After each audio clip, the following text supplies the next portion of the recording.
Ahí la vi, la vi. Súper. Ya. Entonces, parto del principio. Buenas tardes, mi nombre es Paloma Figueroa y les voy a hacer la clase de hoy, que va a tratar sobre soluciones químicas y propiedades coligativas. Si tienen alguna duda, por favor, no duden en levantar la mano, escribirla en el chat, o si les acomoda, solo interrumpirme con el micrófono, como más les acomode. Así que si tengo que explicar algo 3, 4, 5 veces, lo voy a hacer, así que ojalá que no se vayan con dudas y hagan todas las preguntas que les surjan. Y si hay algo que no pueda resolver, vamos a encontrar la forma de responderlo. Así que, por favor, hagan todas las dudas que les surjan con confianza. Entonces, vamos a comenzar. Primero que nada, a modo de recordatorio, pongo estos conceptos que ustedes ya han visto antes. La materia puede estar como sustancia pura o como mezcla. ¿Alguien podría decirme la diferencia entre compuesto y elemento? Da igual si es por chat o por micrófono, como quiera. Por ejemplo, un elemento sería el oxígeno y un compuesto sería, por ejemplo, el aire, el O2 o el ozono también. Va por ahí, porque los elementos, por ejemplo el O2, también podría ser considerado como un elemento, porque los compuestos, en definición, son que están compuestos por más de un átomo distinto. Entonces, por ejemplo, un ejemplo de compuesto sería el agua, el H2O. Pero el O2 no podría ser considerado un compuesto. Pero muy bien la definición de elemento. Bueno, a lo largo de la clase yo les voy a ir haciendo como preguntas, entonces, pues sería ideal que pudieran ir como participando para hacer esto como un poquito más entretenido. Entonces, eso era en sustancias puras. Ahora, las mezclas se pueden dividir en heterogéneas y homogéneas. O sea, homogéneas y heterogéneas. ¿Alguien me puede decir la diferencia entre las dos? Con su Rivera, que levantó la mano.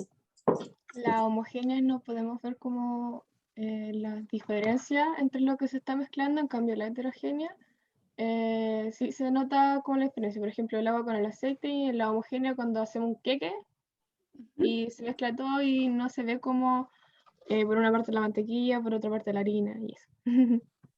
Muy buena forma de explicarlo, muchas gracias. Efectivamente, las mezclas, tenemos las heterogéneas, que como muy bien dijo su compañera, es cuando se pueden ver las dos partes, o sea, los ingredientes que metimos, por ejemplo, aquí tierra y agua, yo aquí puedo ver la tierra y puedo ver el agua.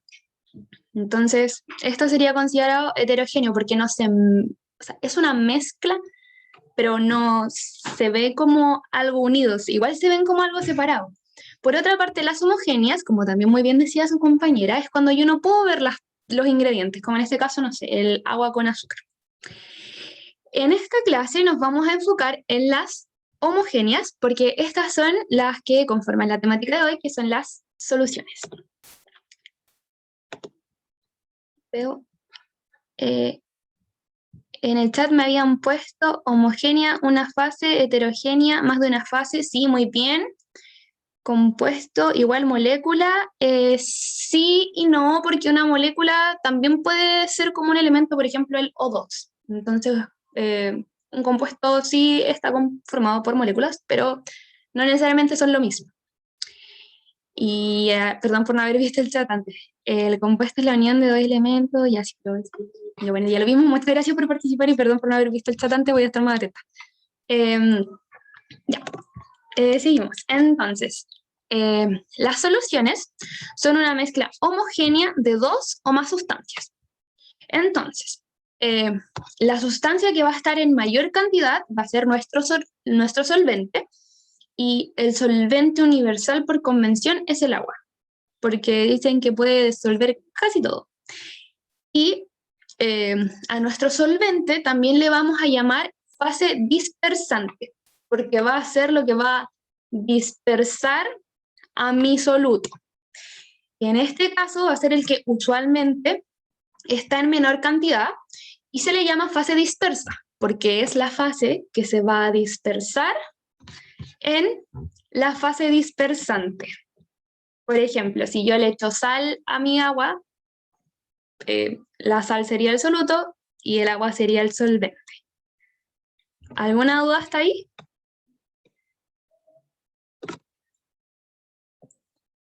No, ya, sigo. Me interrumpe nomás. Entonces, para poder formar una solución, lo que va a pasar es que, por ejemplo, yo tengo mis moléculas de disolvente, o solvente, que es lo mismo, y estas moléculas de solvente están unidas. Entonces aquí hay interacciones solvente-solvente. Y por otra parte, el soluto, en este caso hablemos de, por ejemplo, la sal, mi soluto también está como unido y tenemos interacciones soluto-soluto. Para poder formar mi disolución o mi solución, vamos a necesitar que estas interacciones se rompan para poder formar interacciones soluto-solvente y que mi agua y mi sal puedan interactuar entre sí para hacer esto que se produce, por ejemplo, que teníamos con el agua con el azúcar o el queque que explicó la compañera, que es como que no se ve, porque están interactuando las partículas, o sea, las partículas entre sí, hay interacciones soluto-solvente que hacen que se forme esta solución homogénea. Entonces, para la formación de la solución, en resumen, o sea, resumiendo todo esto que acabo de explicar, para la formación de la solución necesitamos que se rompan las interacciones solvente-solvente y que se rompan las soluto-soluto para que se puedan formar las soluto-solvente. ¿Se entiende hasta ahí?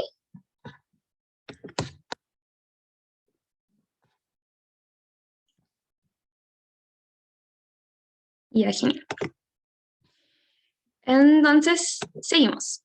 Ya, aquí puse algunos ejemplos que en realidad creo que también están en su guía, de muestras como de tipos de muestra de mezclas homogéneas de distintos tipos. Tenemos, por ejemplo, sólido-sólido, el acero, que son aleaciones. Básicamente, el acero es como la mezcla de varios metales y son como que estos son varios sólidos juntos y se ve como si fuera uno solo.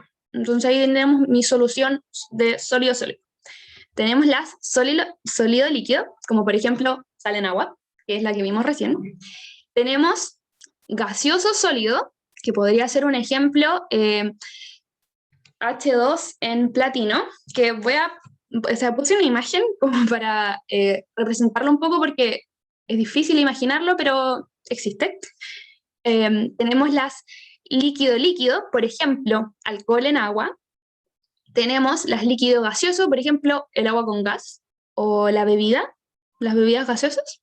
Esas son soluciones líquido-gas. Y por último tenemos las gas, por ejemplo, el aire. El aire que vemos, o sea, no se ve, pero el aire que nos rodea es una solución homogénea de muchos gases. Voy a poner el chat. Y eso. Ya, este es como el ejemplo de H2 en platino. Lo puse como dato freak, la verdad, no es importante que lo sepan para la PDT, pero se ve como algo así. Entonces, ahora que ya sabemos qué son las soluciones, voy a introducir los temas que vamos a ver hoy día asociadas a ellas. Primero que nada vamos a ver la solubilidad, factores que la afectan, clasificación de las soluciones, vamos a ver concentraciones, diluciones y mezclas de soluciones y vamos a tener un pequeño break y después vamos a seguir con la segunda parte de la clase que es de propiedades coligativas. Y ahí vamos a hablar de la presión de vapor, el punto de ebullición, la temperatura de fusión y la presión osmótica. Me gustaría saber si a alguien le queda alguna duda con la definición de solución o algo así antes de seguir avanzando.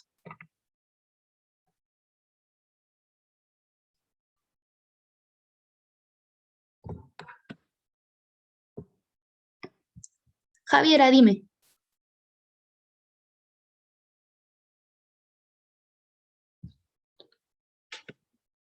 Me devuelvo. Ay.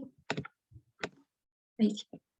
Las soluciones son una mezcla homogénea de dos o más sustancias y usualmente en estas mezclas homogéneas vamos a tener dos partes. Un solvente, que va a ser, por ejemplo, el agua, y un soluto, que va a ser, por ejemplo, la sal. Eso a rangos generales con las soluciones. ¿Te queda un poquito más claro como que la definición? Sí, ya, qué bueno. Cualquier cosita me van diciendo nomás, así que eso. Vamos entonces. Vamos a hablar primero de la solubilidad. La solubilidad es la cantidad máxima de soluto que se puede disolver en una determinada cantidad de disolvente a una temperatura dada. Se escucha así como un poco difícil, pero en realidad una vez que uno lo entiende, es mucho más fácil entender este como trabalenguas que acabo de decir, y está en su guía, así que no se preocupen por escribirlo así como tal cual ahora, porque está en su guía y en realidad lo que más me importa es que entiendan como el concepto de solubilidad. Entonces, para poder explicarlo un poquito mejor, voy a dar un ejemplo. Yo me quiero hacer un jugo en polvo. Entonces, si me quiero hacer un jugo en polvo, ¿alguien me podría decir cuál es mi soluto y cuál es mi disolvente? En este jugo en polvo que me quiero hacer, Consu. El juguito en polvo, el soluto y el agua, el disolvente. Muchas gracias, en el chat también muchas gracias por participar. Efectivamente, mi disolvente es el agua y mi juguito es mi polvito es el soluto. Entonces, ¿qué tanto polvo yo puedo echar en mi jarra? Yo voy a tener una jarra con agua. ¿Qué tanto polvo yo puedo echar en esta jarra? Depende de qué tanto me aguanta esta jarra. Porque si yo echo mucho polvo, se me va a empezar a acumular abajo. Entonces, esta agua tiene un límite de lo que me aguanta de este jugo. Entonces, a eso va la solubilidad.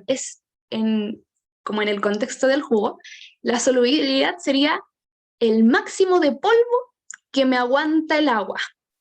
Y además, sumado a esto, que llega un poquito como a complicar las cosas, es que si mi agua está muy helada, quizás me va a aguantar menos polvo, o quizás me va a aguantar más polvo, porque sabemos que la temperatura hace que las partículas se junten o se separen, entonces la temperatura también juega un poco ahí en la solubilidad, dependiendo de cuál sea nuestro soluto, y bueno, eso es una propiedad que vamos a ver un poquito más adelante, pero eso es más que nada la solubilidad.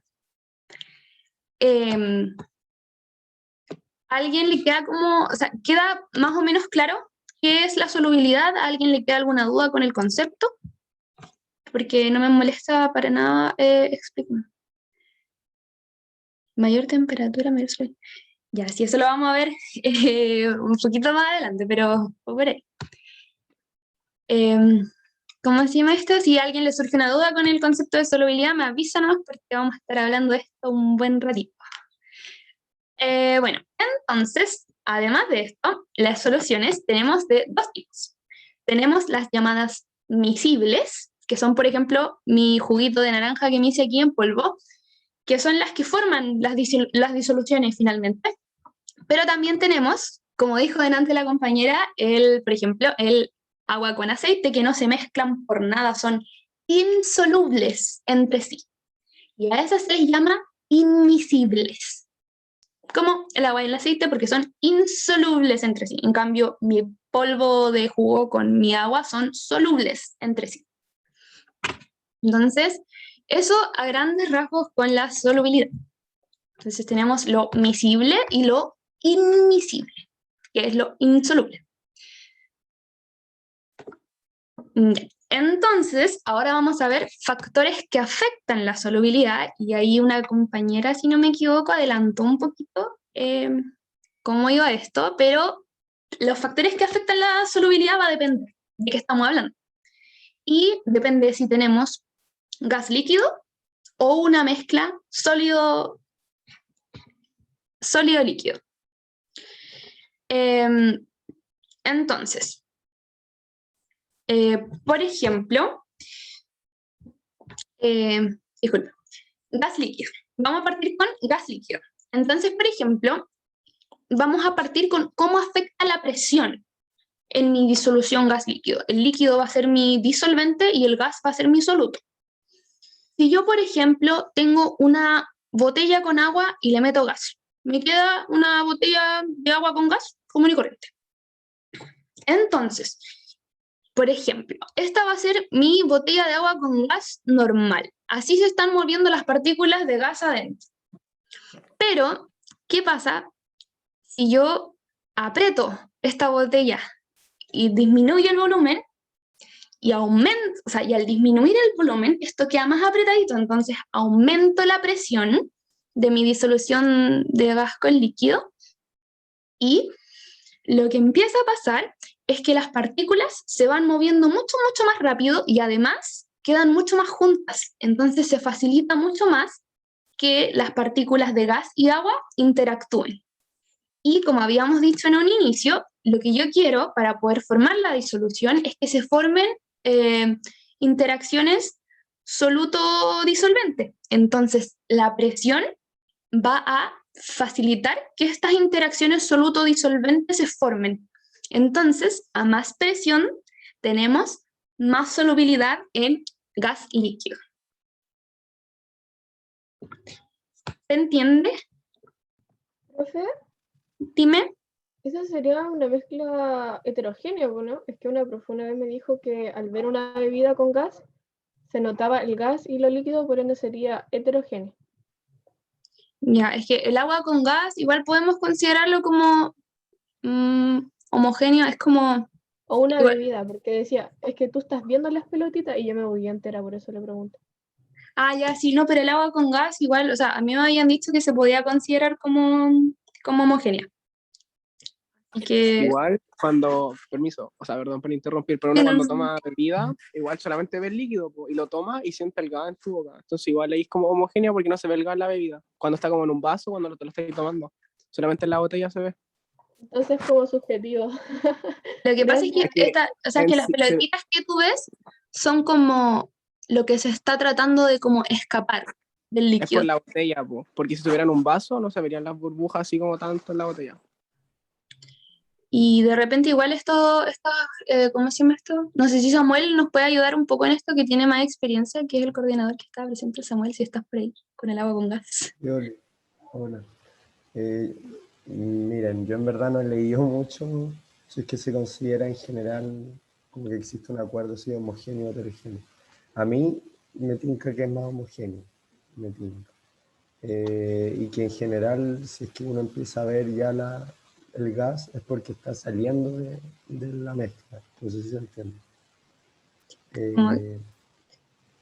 Sí, yo tenía entendido Sí. lo mismo, que cuando tú veis como pelotitas es como, porque como el gas siempre está como moviéndose, como que se quiere como escapar de la disolución.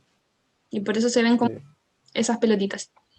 Pero eso, igual cuando toque el recreo voy a buscar y a la vuelta les explico más. Pero por mientras, digamos que homogénea para que me resulten los ejemplos.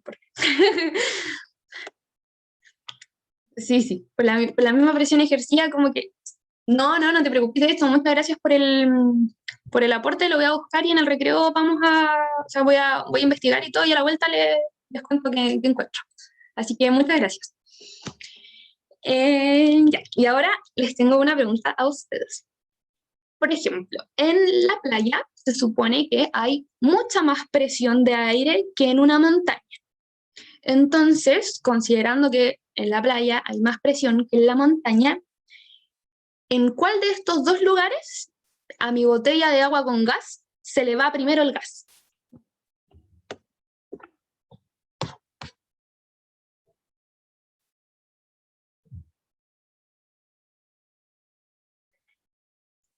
Ya, y dicen en la montaña, ¿alguien más quiere participar o quiere como justificar su respuesta?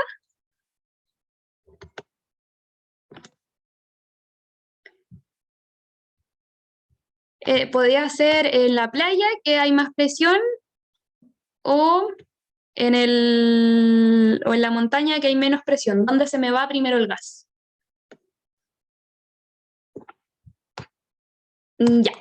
Hay personas que dicen playa, hay personas que dicen montaña. Y ahora yo les voy a decir que es en la montaña. ¿Por qué? Que a mí se me vaya el gas significa que mis interacciones soluto-solvente, que son lo que crean mi disolución, se están desarmando y mi gas se está escapando, se está yendo, no se está quedando en la solución, porque hay menos presión, entonces hay menos solubilidad y por lo tanto esta disolución se desarma más fácilmente. En cambio en la playa, como hay más presión, mis partículas tienden a quedarse más mis partículas de gas y líquido tienden a quedarse más juntitas, entonces cuesta más que se escape el gas. ¿Se entiende? Como, ¿por qué pasa esto? ¿O alguien queda con alguna duda con este ejemplo? Díganme nomás. Recuerden siempre que a más altura que uno está, hay menos presión, porque está la gravedad de la Tierra, que está en el centro de la Tierra, y eso es lo que nos atrae con fuerza a la atmósfera, a todos. Entonces, mientras más cerca uno está del centro de la Tierra, más presión tiene la atmósfera, porque está con más fuerza atraída hacia la Tierra. En cambio, la montaña, 3.000 metros, etcétera, hay menos presión, para que no se lo olvide. Ya, una persona en el chat había puesto no entendí y luego me puso, ya entendí. ¿Estás segura? Porque puedo explicarlo de nuevo, no me molesta para nada. De hecho, quizás hay alguien más que no entendió y no se atreva a decir, así que dime con toda confianza, de verdad entendiste? Profe, ¿puede repetirlo así súper express? Para ver si Sí, por terminé supuesto. de entender. Sí, por supuesto. Lo que pasa es que tenemos la playa, como dijo Samuel, en la playa hay más presión porque está más cerca del centro de la Tierra y en la montaña como está más alto, estoy más lejos del centro de la Tierra y por lo tanto hay menos presión. Entonces, eh, más presión significa más solubilidad. Más solubilidad también significa que mis partículas tienden a quedarse juntas. Esta interacción soluto-solvente tiende a quedarse así, porque esta presión como que promueve esto de que mi gas y mi líquido queden así como juntitos como disolución. Ahora, si estamos en un lugar de menos presión, lo que va a pasar es que mis partículas de gas tienen a menos presión, menos solubilidad en mi líquido y por lo tanto tienden como a soltarse. Tienden a soltarse y por lo tanto las partículas de gas se empiezan como a escapar.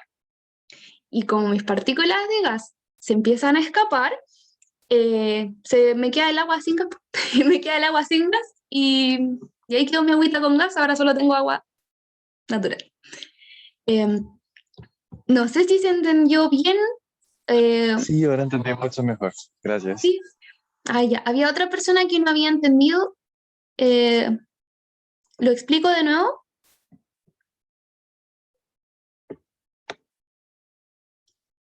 Sí, ya, qué bueno que hayas podido entender. Igual si no se entiende, busco otra manera de explicarlo porque igual soy yo la que no está pudiendo como explicarse bien. Así que díganme nomás, por favor. Alguien puso, a mayor presión el líquido puede disolver más solvente o más soluto. Se podría decir que no necesariamente, es que depende mucho del soluto, depende mucho del solvente, pero sí, se podría decir que sí, Pero de todas formas, quédense con que lo que pasa a mayor presión es que, ¿cómo se llama esto? Lo que pasa a mayor presión es que aumenta la solubilidad porque estas interacciones como que es más fácil que se formen. Eso más que nada. No es como porque aguante más gas, es porque es más fácil que las interacciones se formen. Sí, lo vuelvo a repetir.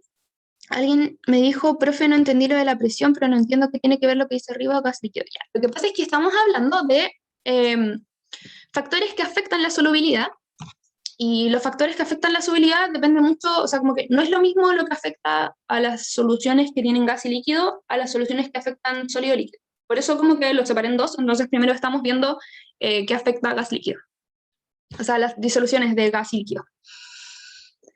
Y lo vuelvo a repetir. Ya, lo que pasa es que ya. Lo que pasa es que cuando yo tengo estoy pensando. Si yo tengo mi botella, por ejemplo, imagínate, esta es mi botella así común y corriente, de agua con gas. Mis partículas se están moviendo así. Y está como todo más como separadito, mis partículas se mueven como por ahí. Y como el gas es medio porfiado y siempre se quiere escapar, porque el gas siempre se quiere ir, como que está como más reacio a hacer estas interacciones soluto-solvente de las que habíamos hablado en un inicio. Entonces como que, como tiene más espacio para moverse, no tiene muchas ganas de unirse al líquido.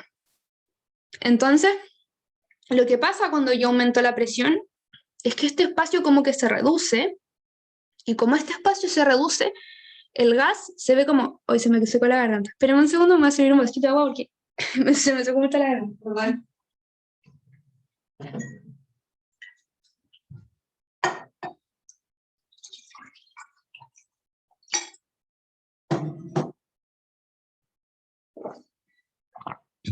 Volví, perdón, de verdad, perdón. Entonces lo que pasa es que como se me agarra, como se me disminuye este espacio en el que el gas se puede mover, como que ya dice así como, ya, no me queda otra, me voy a unir con el líquido. Entonces, como hay más posibilidad de que se una con este líquido, eso significa que hay más solubilidad. Porque este gas va a estar como más, va a estar como más tiernito, así como que va a decir, ya bueno, hago las interacciones contigo, porque hay menos espacio, entonces como que en realidad no queda de otra y aumenta la solubilidad. Que aumente la solubilidad significa que estas moléculas, de estas interacciones soluto-solvente, que como es más difícil que se rompan. Y como la solubilidad significa que significa la cantidad de soluto que me aguanta un solvente, como dijo una compañera anteriormente, significa también, podría significar también que te puede aguantar más soluto. Eso significa como a grandes rasgos, como ¿qué significa que aumente la solubilidad? Que es como que se va a mezclar más fácil y va a generar algo homogéneo mucho más fácilmente cuando aumenta mi solubilidad. Por ejemplo, aceite y agua no tienen nada de solubilidad entre sí, son insolubles. Pero por otro lado, no sé, el gas con el líquido no necesariamente son insolubles, sí se pueden mezclar y hacer una mezcla homogénea. A eso se refiere. La persona que quería que lo repitiera, que lo volviera a repetir, ¿lo entendió? Por favor, que me diga. Perdón por la interrupción entre... Sí, era genial, muchas gracias. O sea, aumenta la rapidez de solución. Espera, que había otro comentario antes. Mientras más presión tenga, más obligado está el gas a hacerse una solución. Cuando está en la montaña, a menos presión, el gas se siente más libre y quiere subir al éter, donde puede ser libre y feliz y no unirse a la solución. Sí, es algo así. Aumenta la rapidez de solución O sea, quizás podría significar que lo mezcláis menos y se forma más rápido esta unión.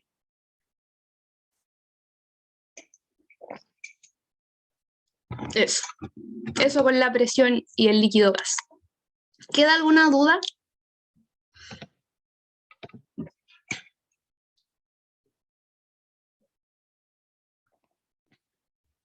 Y no, sí.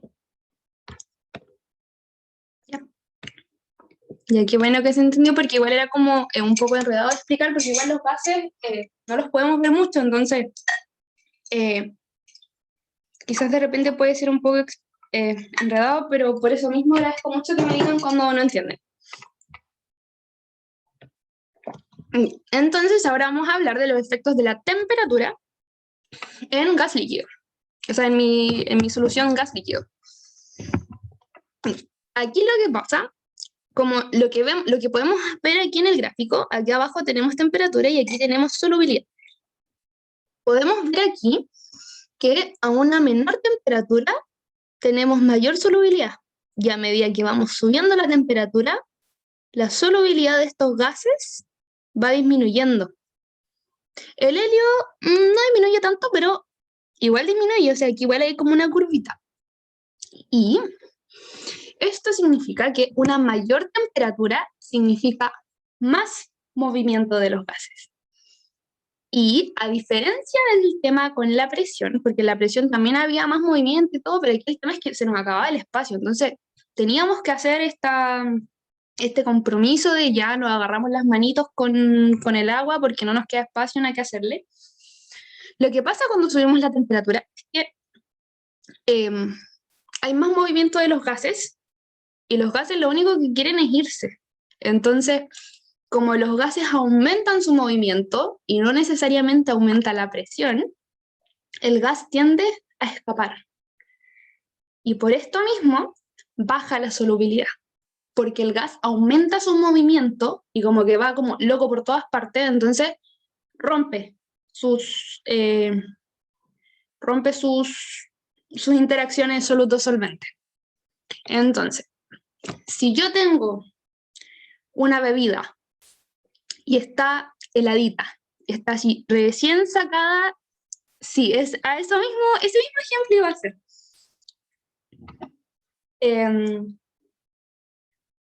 Bueno, Fiorella, me mataste el ejemplo, pero muchas gracias. Sí, si dejamos una Coca-Cola al sol, va a perder el gas más rápido. El sabor, quizás depende también como con esto del mismo gas, quizás el gas también le da cierto saborcito, pero va a perder, o sea, yo voy a abrir mi bebida y el gas se va a ir mucho más rápido, porque como está calentita, el gas que tiene la bebida como que lo único que quiere es salir. En cambio, si yo la tengo recién sacada así del congelador, estas interacciones soluto-solvente son mucho más fuertes, porque mi gas se mueve mucho menos. ¿Se entiende el efecto de la temperatura en las soluciones gas líquido? Muchas gracias, Fiorella, por tu aporte con lo de la Coca-Cola al sol, porque es un excelente ejemplo.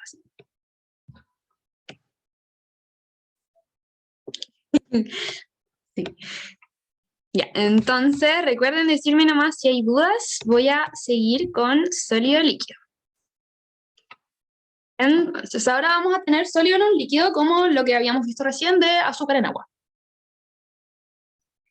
Aquí, a diferencia de en gas líquido, no influye la presión.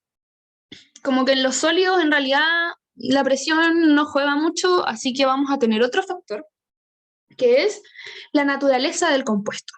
Y aquí lo que importa es la naturaleza tanto de mi soluto como de mi solvente. Y aquí entra algo que quizás han escuchado antes, que dice así como similar disuelve a similar. Por ejemplo, algo polar va a disolver a algo polar. Y algo polar también va a disolver algo iónico, porque los iones generan polos. Entonces, lo polar con lo polar, que sea polar significa que forma polos, ¿cierto? Y va a tener un polo negativo y un polo positivo. Entonces, cuando tenemos esto polar polar-polar o polar iónico, como que las partes positivas se van a juntar con las negativas con las positivas, y es posible que se generen estas interacciones soluto-solvente. Y lo mismo pasa en los apolar-apolar.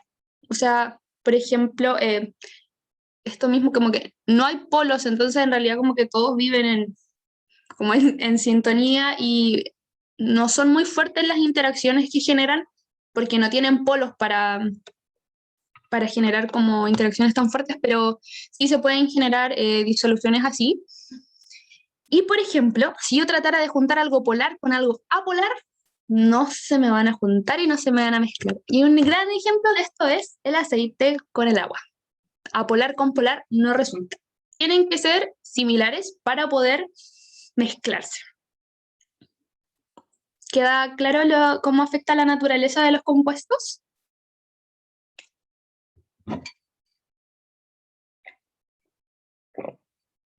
Ya, genial. El apolar iónico no entiendo. No, apolar iónico no hay. Solo polar iónico. Son estos. Ay, lo que pasa con el polar iónico es que igual hay un ejemplo más adelante que quizás lo voy a dejar un poco más claro, pero por mientras. Por ejemplo, el agua tiende a ser polar. Tiene como, no sé, tiene un lado que es como más negativo, tiene otro lado que es como más positivo. Y el iónico, lo que hace, por ejemplo, al entrar al agua, es que, por ejemplo, la sal, NaCl, al entrar al agua se va a dividir y va a generar Na positivo y Cl negativo. Y estos iones son polares, tienen carga. Entonces, se van a ir adhiriendo a las moléculas de agua. Por ejemplo, el Na se va a adherir a la parte negativa del agua, de las moléculas de agua, y el Cl- se va a ir adheriendo a la parte positiva del agua. Entonces, como los iones tienen carga, reaccionan un poquito con estos polos del solvente y es posible que generen interacciones soluto-solvente. Entonces se puede generar una disolución homogénea. Sí, o yo lo explico de nuevo. Alguien pidió que le explicara de nuevo, así que le explico de nuevo. Lo que pasa es que la naturaleza de los compuestos afecta con que voy a partir cuando no resulta y después voy a seguir con lo que sí resulta. Por ejemplo, si yo juntara apolar con polar, lo polar suele unirse o suele como interactuar con cosas que tengan polos, como lo negativo con lo positivo con lo negativo, ahí se van como uniendo, generando interacciones y eso facilita mucho que se genere la dilución, o sea, la disolución. Pero las cosas apolares, como dice el nombre, no tienen polos.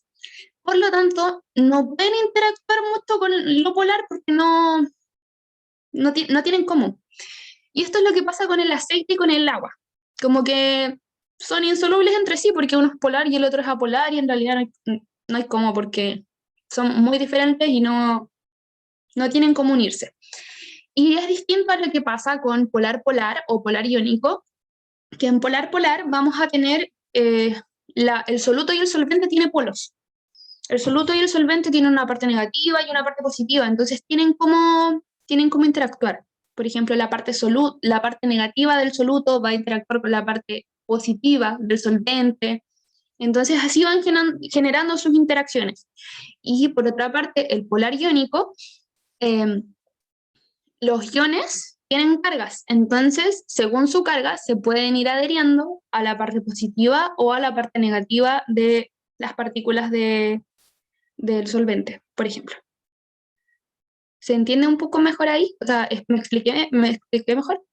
¿O lo explico de nuevo? No hay problema.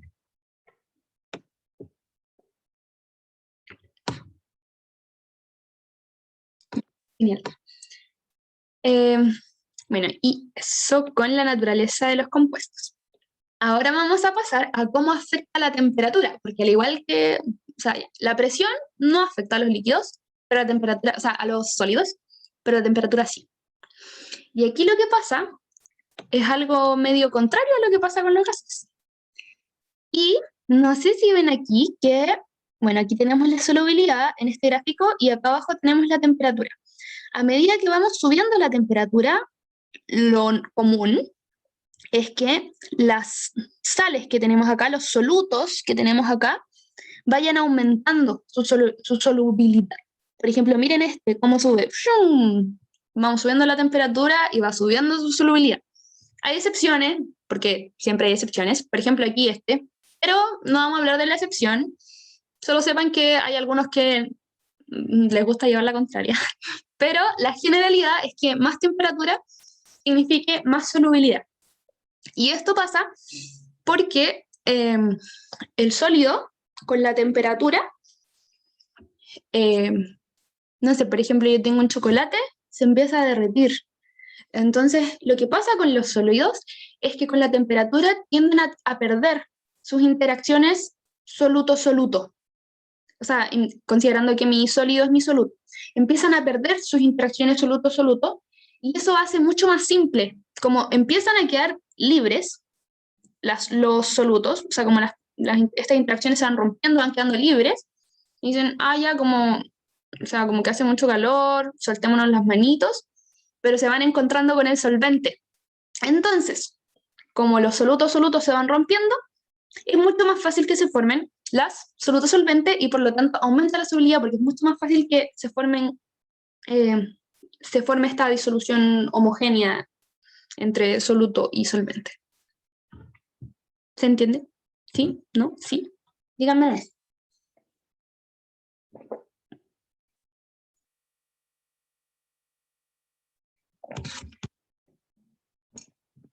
O sea, ¿sería más fácil disolver azúcar en un té caliente que en un té frío? Sí, precisamente. De hecho, si uno trata de disolver el tecito en agüita helada, va a costar mucho más. Y lo mismo con el azúcar, por ejemplo, si tú te compras un café helado y le echas azúcar, va a costar mucho que se disuelva el azúcar en comparación a si tu café está caliente. En eso también se puede ver, como en el agüita helada, como que tu azúcar va a costar mucho más que se disuelva que en el otro, entonces te va a como acumular, se te acumula mucho más abajo. Entonces si tú me no sé, pues el vaso transparente, tú lo medís por abajo y tú ves que abajo se acumula el azúcar, y es porque como que menos temperatura significa menos solubilidad, entonces como que no, el agua no te aguanta no te aguanta tanta azúcar, y eso pasa con la temperatura. Así que sí. ¿Todo claro hasta aquí? ¿Cuánto tiempo de mi vida perdí por no saber esto? Sí, a mí también me pasaba lo mismo. Ya. ¿Alguien le queda alguna duda con respecto a los factores que afectan la solubilidad?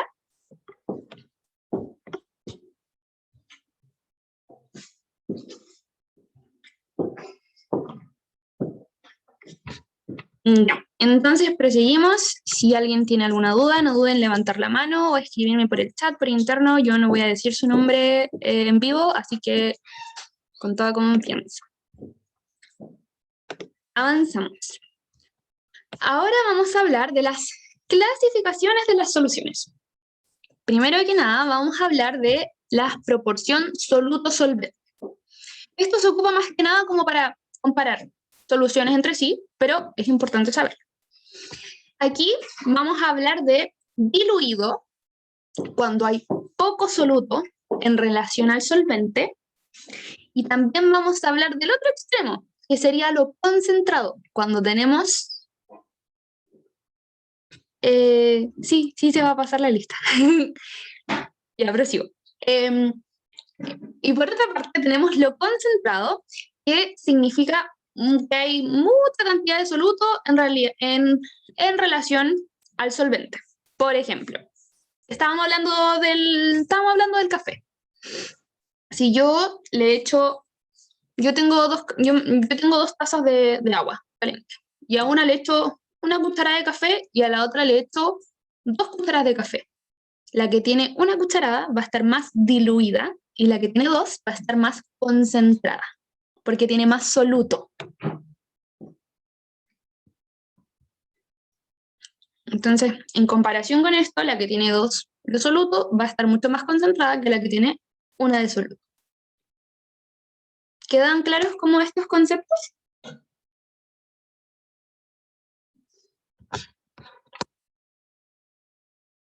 Ya, genial. Entonces pasamos a hablar de la concentración de soluto. Y aquí metemos aún más el tema de la solubilidad. Porque como dijimos antes, la solubilidad es lo máximo de soluto que me aguanta mi agua. O sea, mi disolvente, pero en este caso vamos a hablar de agua. Por ejemplo, si yo le echo, ya, yo tengo mi agua, y esta agua que yo tengo en este vaso me aguanta 100 granos. A la temperatura a la que estoy, me aguanta 100 granos. Ni más, o sea, no me aguanta más, me aguanta 100 granos máximo. Esa es la solubilidad. Entonces, si yo le echo 3 granos, me va a quedar insaturada, porque todavía me queda espacio para poder echar grano. Está insaturada. Ahora, si yo le echo 100 granos, me va a quedar saturada. O sea, esta agua ya no da más. Está en su tope. Por otra parte, si yo le echo 130 gramos, o sea, yo ya le había echado mis 100 granos y le echo más, me va a quedar sobresaturado. Y lo que va a pasar aquí es que el agua ya no aguanta. Ya no aguanta tanto soluto, entonces lo empieza a tirar para abajo. Y aquí lo que pasa es que como que mi soluto empieza a bajar. Y pasa lo que contaban delante cuando se acumula el azúcar abajito, que no hay cómo. O sea, esta agua ya no aguanta más, no puede disolver más granos, entonces dice, bueno, que ocupe el espacio que pueda ocupar, nomás pues, y ocupa el espacio de abajo, pero en realidad, y ya se ven, y uno ve ese azúcar, porque ya no está disuelto, porque el agua ya no la puede disolver, no le queda más espacio para disolver azúcar. Y a eso es lo que llamamos una disolución sobresaturada. ¿Se entienden estos tres conceptos?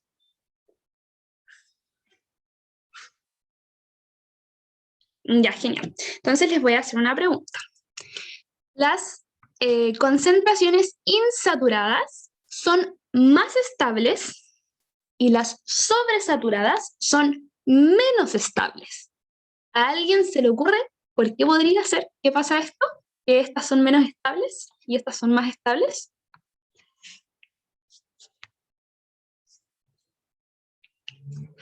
Pueden participar por el chat, encender el micrófono, levantar manito, como prefieran.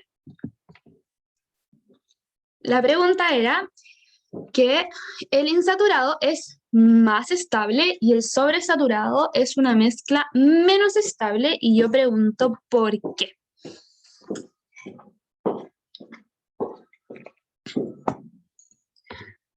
Estable en cuanto a interacciones. Perdón por no explicitar eso. Estable en cuanto a interacciones. Y aquí Lisette y Indira dice, porque el agua se satura. Sí, no solo se satura, se sobresatura. Entonces, Lisette dice, el sobresaturado se rompen estos enlaces soluto-solvente, y tiene toda la razón.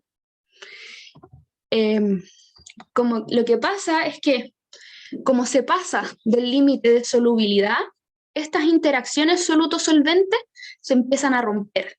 Y como alguien dijo más arriba en el chat, se empieza a precipitar.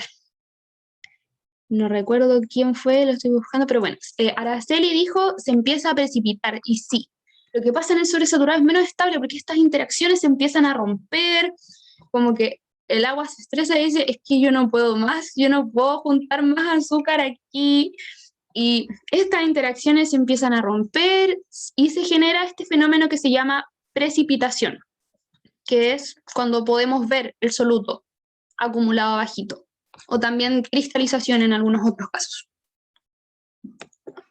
¿Se entiende? O sea, ¿me expliqué bien?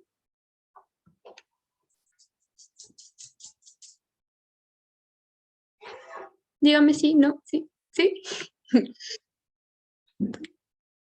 Rápido los tres. ¿Sí? Alguien me pide que defina rápido los tres y los defina rapidito. El insaturado sería cuando ya yo tengo la solubilidad.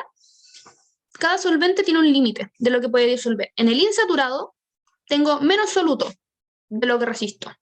En el saturado tengo el máximo de soluto que aguanta. Y en el sobresaturado tengo más de lo que aguanto. A eso se refiere, eso es como muy a grandes rasgos, insaturado, saturado y sobresaturado. La persona que me pidió que los repitiera rapidito, ¿se entendió? Ya. ¿Podría ya, alguien pide que repita lo de sobresaturado es menos estable y, por supuesto, lo que pasa es que cuando yo me refería a estabilidad, y ahí fue mi error, perdón por no decirlo, me refería a estabilidad de las interacciones. Lo que pasa en el insaturado es que el agua tiene espacio. Entonces, yo le tiro soluto, o sea, mi solvente tiene espacio. Entonces, yo le tiro soluto y va a generar interacciones tranqui. Súper bien, onda, tengo espacio, genero estas interacciones, estamos súper. Pero lo que pasa en el sobresaturado es que hay demasiado soluto, demasiado soluto, más de lo que mi solvente aguanta. Entonces, las interacciones soluto-solvente se me empiezan a romper, porque el agua no alcanza a, o sea, perdón por hablar tanto del agua, es que es como la costumbre, pero mi solvente no alcanza a tener interacciones estables, no alcanza a tener interacciones como fijas, porque hay demasiado soluto, entonces está tratando como agarrarse de todo lo que puede y se le van soltando pelotitas y se van acumulando abajo. Eso pasa que, o sea, eso hace que lo sobresaturado sea menos estable, porque las interacciones que hace el soluto con el solvente son más fáciles de desarmar. ¿Se entendió ahí?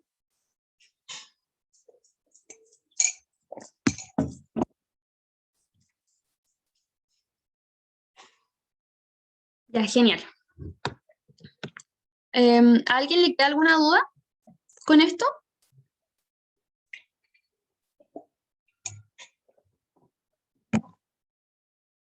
Ya, asumo que no. Si alguien tiene alguna duda, por favor no dude en hacerla.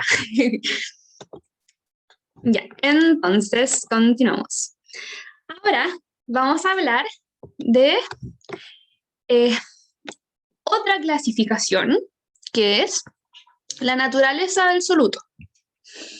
Y cuando hablemos de la naturaleza del soluto, este soluto puede ser de tres tipos. Puede ser molecular, puede ser iónico o puede ser parcialmente iónico. Y les voy a explicar cada uno, por supuesto. Entonces, vamos a partir con los solutos moleculares. ¿A alguien se le puede ocurrir así como un ejemplo de un soluto molecular? Así como al aire.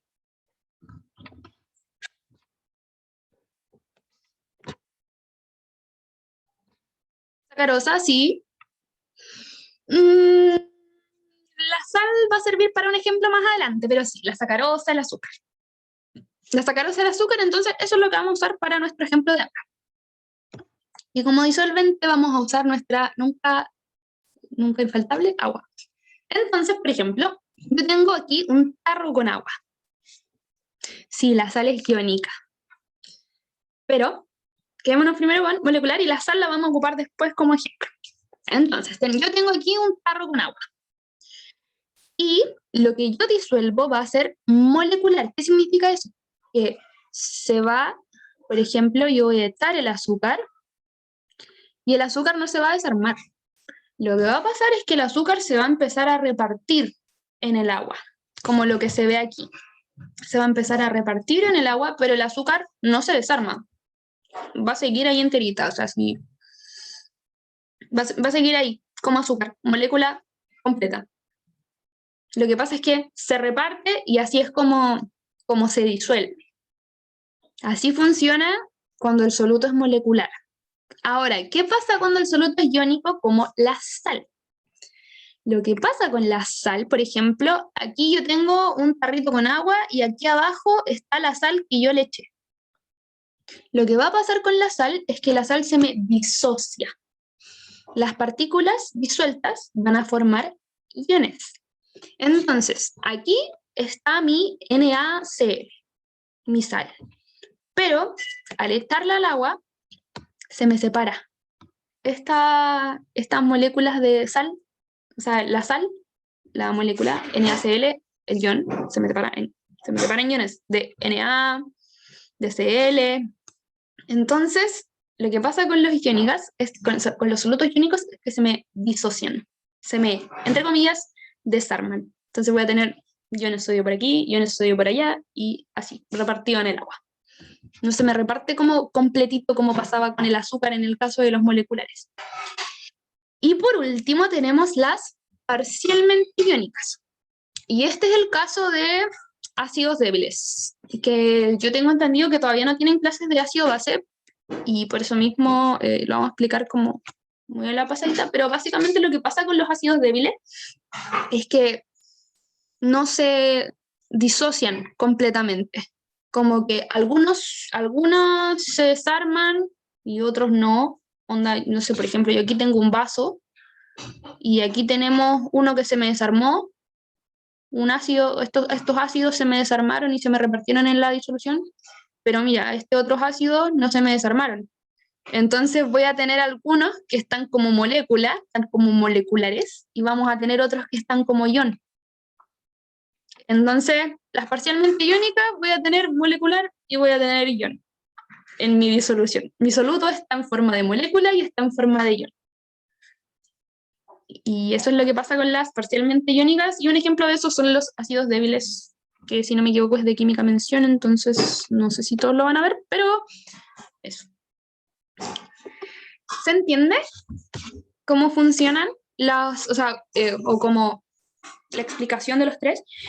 Las moleculares se disuelven, iónicas se disocian, y las parcialmente iónicas, en las parcialmente iónicas tengo que algunas, o sea, en realidad en las tres como que se puede hablar de que se disuelven, pero lo que pasa con las parcialmente iónicas, o sea, las moleculares lo que pasa es que se reparten, y van generando como interacciones, pero se reparten enteritas. Las iónicas se disocian, entonces se reparten, pero se reparten separadas.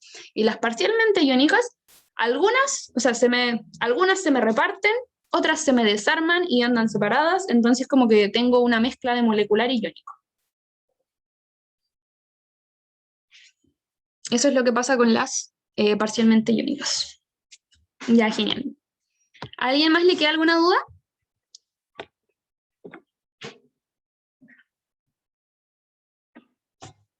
Bien. Entonces, les tengo otra pregunta. De estas tres mezclas que tenemos aquí, la del azúcar, la de la sal y la del ácido débil, ¿cuál creen ustedes que conduce más la electricidad?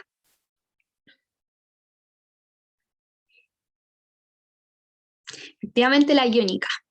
¿Y por qué pasa esto? Porque estas partículas con carga facilitan que la electricidad se conduzca. Porque esto, efectivamente, a eso mismo quería ir. Muchas gracias, Alejandro. Estos iones se les llama electrolitos y facilitan la conducción de electricidad. Eso. Por eso la iónica sería la que más fácilmente conduciría la electricidad, por sus electrolitos. ¿A alguien le queda alguna duda? Porque vamos a pasar a la segunda temática, que es de concentraciones.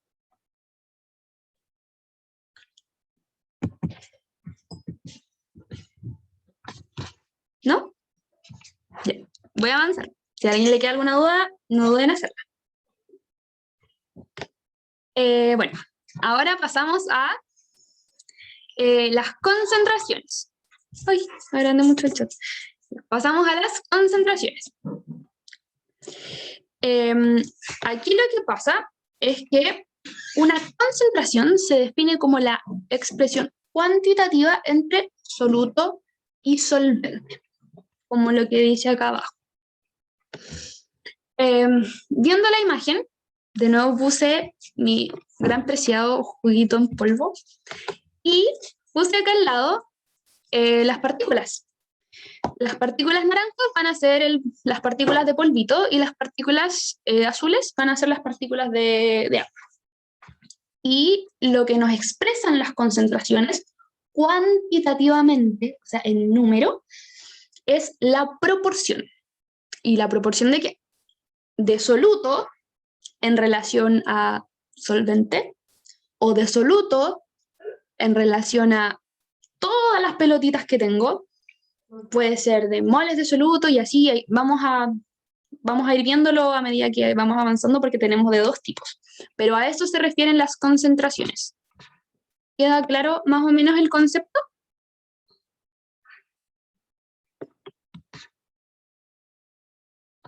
Sí. Entonces, tenemos 2 tipos de concentración. Primero vamos a hablar de las unidades físicas de concentración, que son las siguientes, que se ven aquí en pantalla. Tenemos la concentración masa-masa, que nos va a expresar, bueno, estas fórmulas ustedes la tienen en su guía, para la PSU, si no me equivoco, sí se las tienen que saber de memoria, pero como dato, mientras más ejerciten, más fácil se las van a aprender, y hay varias que son muy parecidas entre sí, así que aquí les vamos a encontrar un poquito el parecido, a ver si se hace un poco más fácil el memorizarlas. O sea, para la PSU, perdón. Primero que nada tenemos la medida de concentración, o sea, la unidad física de concentración, porcentaje masa-masa, que nos representa la masa del soluto, por ejemplo, la masa de polvo de jugo, partido en la masa de solución, o sea, la masa de jugo, o sea, la masa de polvo, más la masa de agua. O sea, me mide mi jarrón completo. No es solo el agua abajo, es agua con mi soluto, o sea, mi soluto y mi solvente abajo, las masas sumadas. Es todo en gramos y al final se multiplica por 100 porque es un porcentaje. Luego tenemos el porcentaje masa-volumen, donde arriba, una vez más, vamos a tener la masa de soluto en gramos, abajo, ahora en cambio, vamos a tener volumen de solución, una vez más, de la solución completa, soluto más solvente, en ml, y eso se multiplica por 100 porque es un porcentaje. Y por último tenemos el porcentaje volumen-volumen, que nos va a representar el volumen de soluto, en ml, volumen de, por ejemplo, de mi polvo, partido en el volumen de solución. Una vez más, soluto más solvente. Eso, por favor, muy en la cabeza, que abajo cuando dice volumen de solución es soluto más solvente. No solo solvente, no solo soluto, soluto más solvente. Y una vez más, multiplicado por 100. Y, bueno, las 3 fórmulas son muy parecidas entre sí y más o menos el nombre te dice cómo va organizado. O sea, masa-masa, tenemos masa arriba y tenemos masa abajo. Masa-volumen, masa arriba, volumen abajo. Volumen-volumen, volumen arriba y volumen abajo. Las unidades de medida siempre en gramos o siempre en ml. Y, bueno, el orden es siempre el mismo. No sé si, o sea, si se dan cuenta que arriba siempre tenemos soluto y abajo siempre tenemos solución. Lo que cambia es la unidad de medida. Entonces, así funcionan las fórmulas de las unidades físicas de concentración. Cosas con este ojo yo se los pongo porque son cosas con las que tienen que tener mucho ojo al momento de resolver ejercicios. Y, bueno, esta volumen era solución más solvente. Lo que pasa es que depende, o sea, el volumen es el espacio que te ocupa algo, pero cuando te dicen volumen de solución, significa volumen de soluto más volumen de solvente. A eso se refiere. Porque solución es la solución completa. Sí, de nada.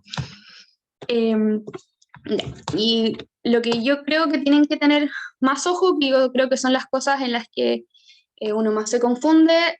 Yo por lo menos me confundía mucho con esto, así que se los pongo.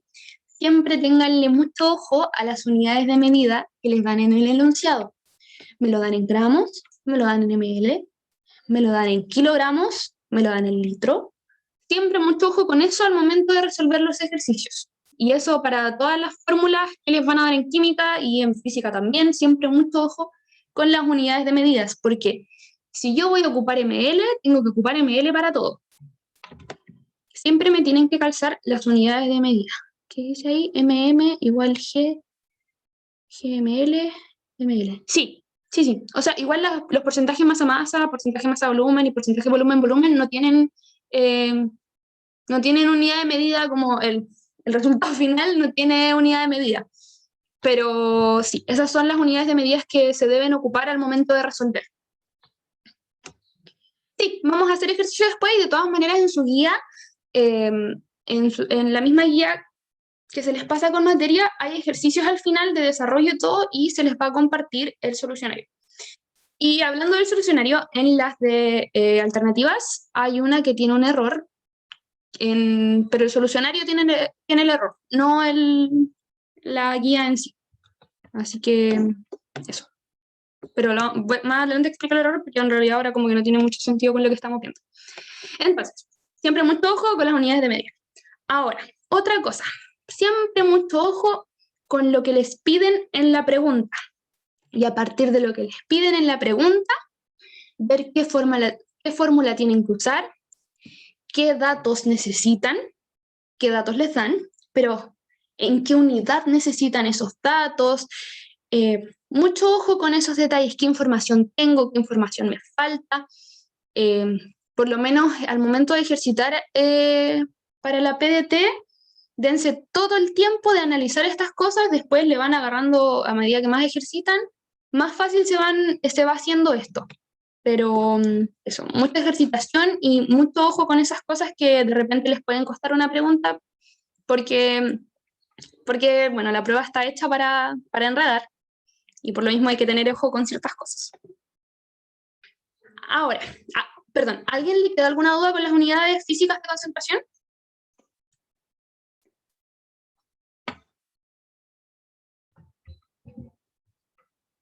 Disolución es lo que más entra. Creo que va como variando año a año. La verdad no sé, pero usualmente, por lo menos a mí, me entró harta disolución, pero yo no sé si soy parámetro porque la di hace tiempo igual. Pero no sé, si quizás el DEMRE les da como un porcentaje de cuántas preguntas son de qué cosa, pero debería haber varias de esto, porque es muy aplicable al resto de la materia que van a ver el resto del año en química.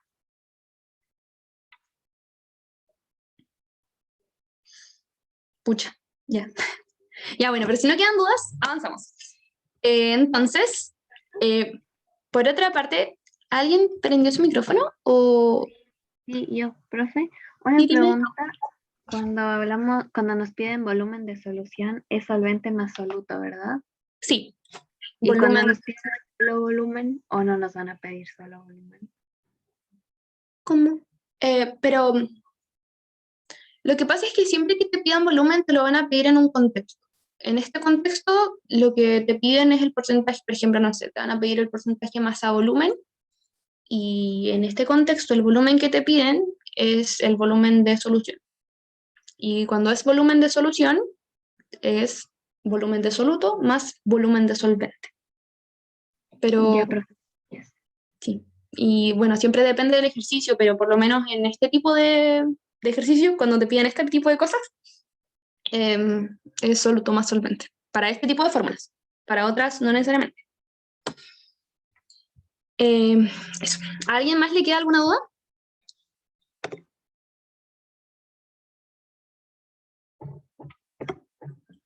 ¿No? Ya, entonces prosigo.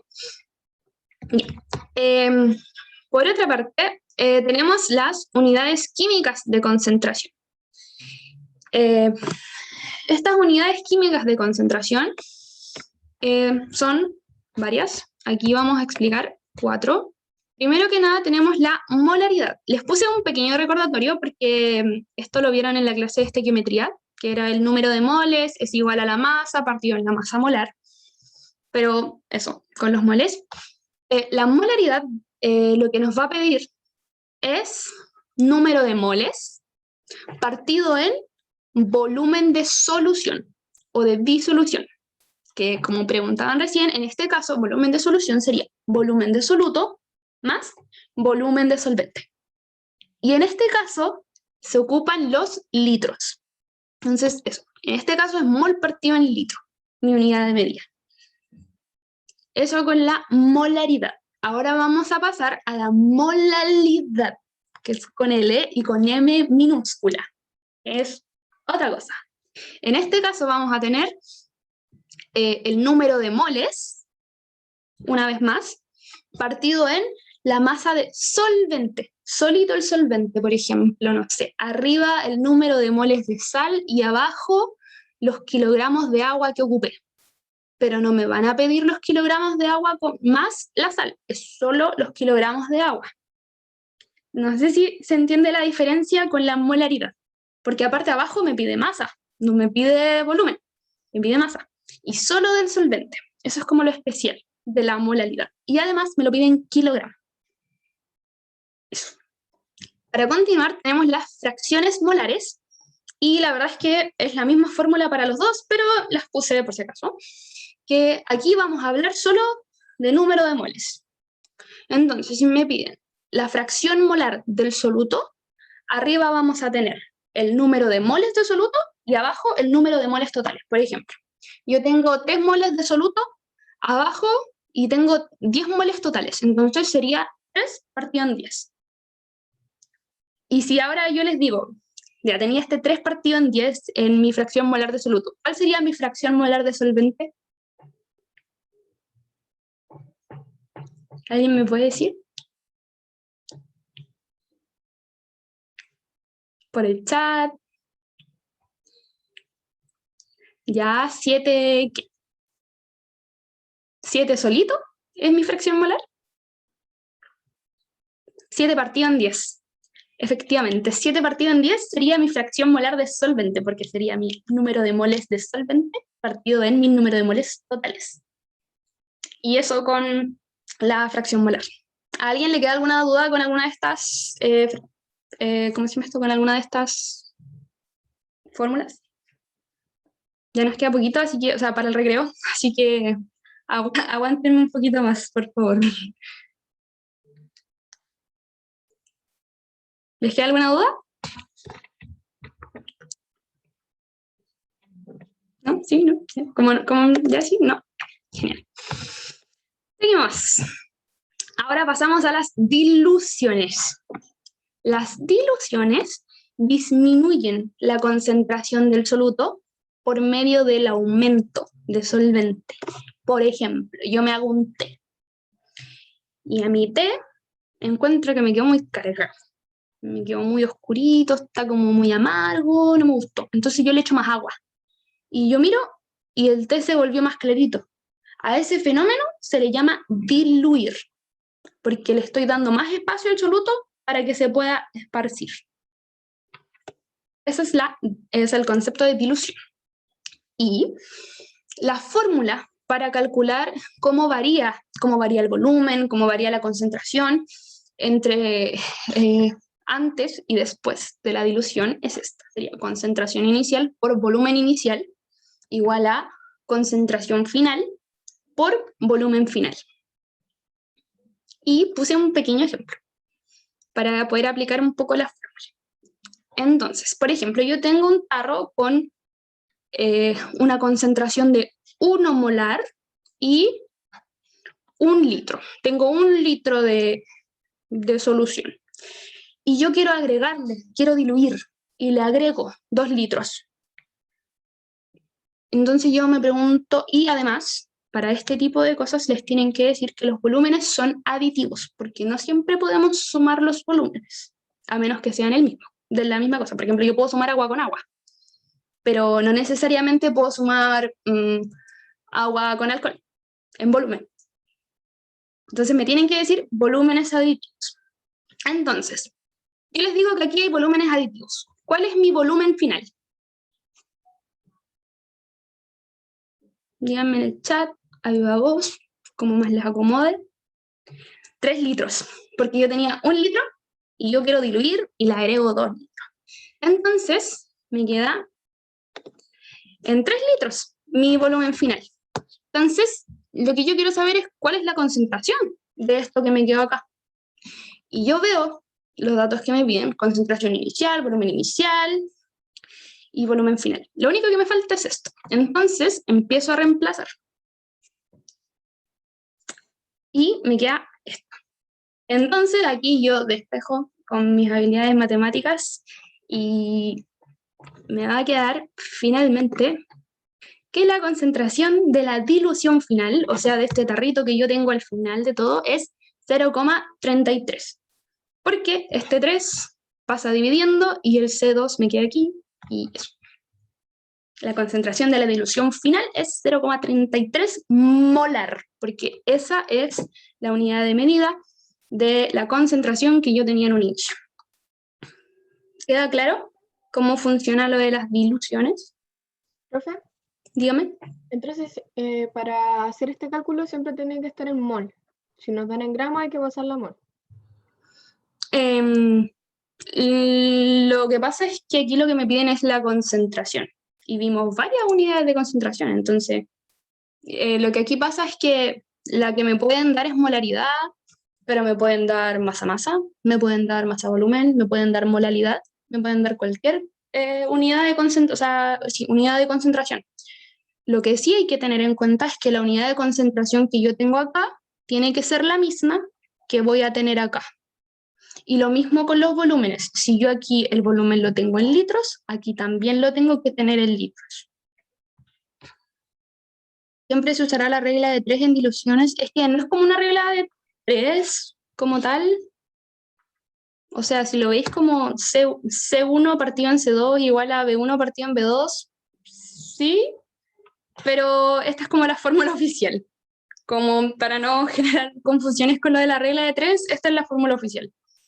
C1 por B1 igual C2 por B2.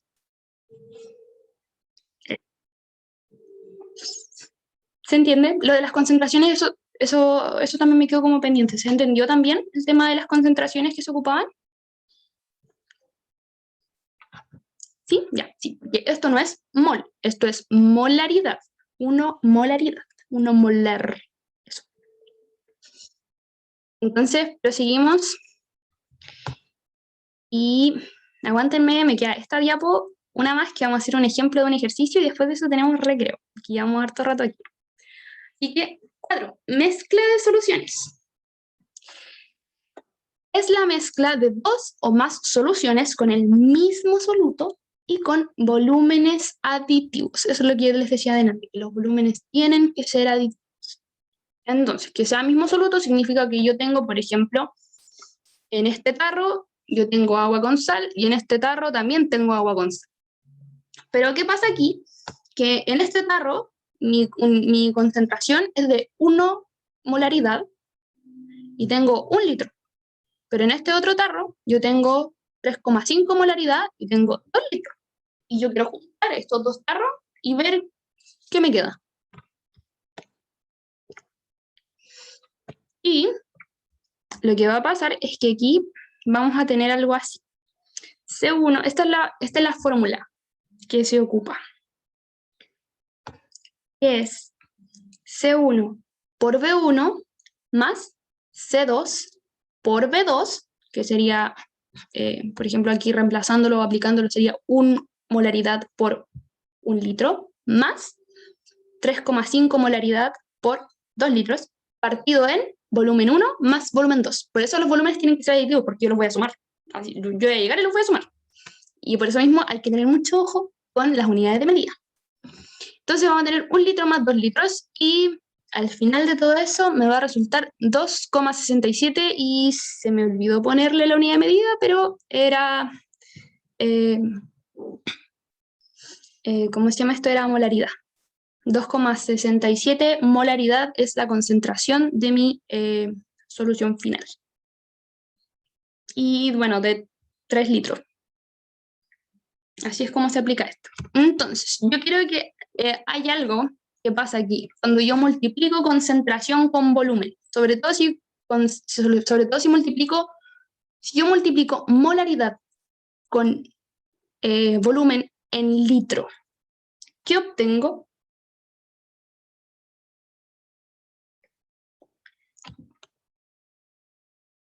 ¿Qué obtengo si yo multiplico molaridad por litro? ¿A alguien se le ocurre? ¿Qué puede ser? O mirando la fórmula.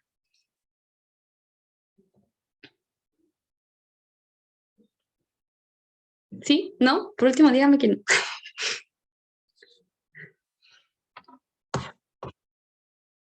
Ya, bueno. Así es, obtengo los moles.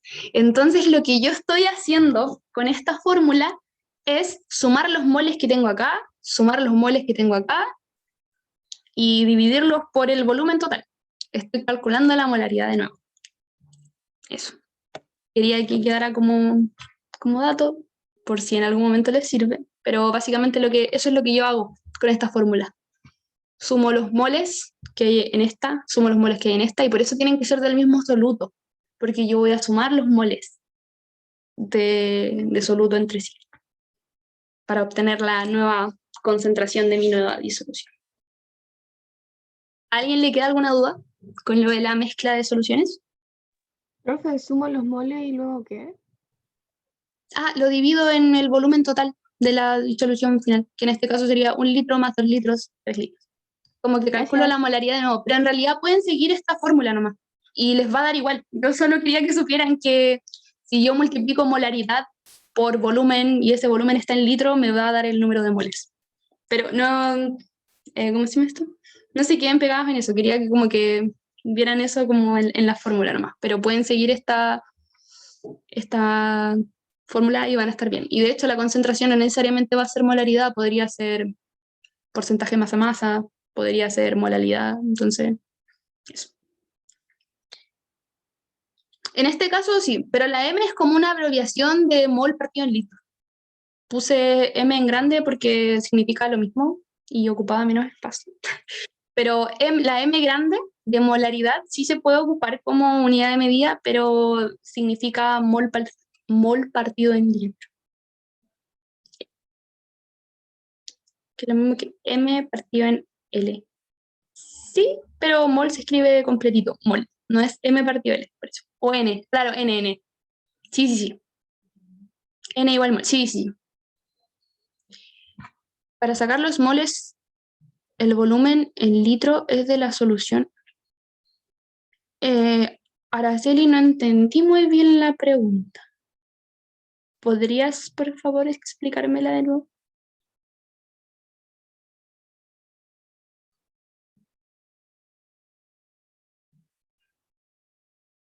Araceli, ¿estás ahí? Ya, voy a tratar de explicar lo que creo a lo que te refieres con tu pregunta. Cuando yo multiplico aquí la molaridad por los litros es de la misma solución de la que lo saqué. Por ejemplo, una molaridad por 1 litro me va a dar los moles que tengo en este vaso. Y 3,5 por 2 me va a dar los moles que yo tengo en este otro vaso. ¿A eso te referías? Ya, genial. Entonces, si no quedan más dudas, avanzamos al ejemplo. Ya. Yo tengo 40 gramos de azúcar disueltos en 160 gramos de agua. ¿Cuál es el porcentaje volumen-volumen? Sabiendo que los volúmenes son aditivos. Y aquí yo les puse la fórmula de porcentaje volumen-volumen. Quiero que alguien me diga cuál es el primer problema que se nos presenta con este ejercicio. Que está en gramos. Y lo necesitamos, y lo que yo necesito para poder llenar esto es que esté en ml. Y muy amablemente yo les puse las densidades del agua y del azúcar. Y también la fórmula de densidad. La densidad es igual a masa partido en volumen. Entonces, lo que necesitamos es transformar estos gramos de azúcar disueltos en 150 gramos de agua en ml para poder resolver esta pregunta que es porcentaje de volumen. Entonces, teníamos la primera pregunta, sabemos que los volúmenes son aditivos, teníamos la fórmula.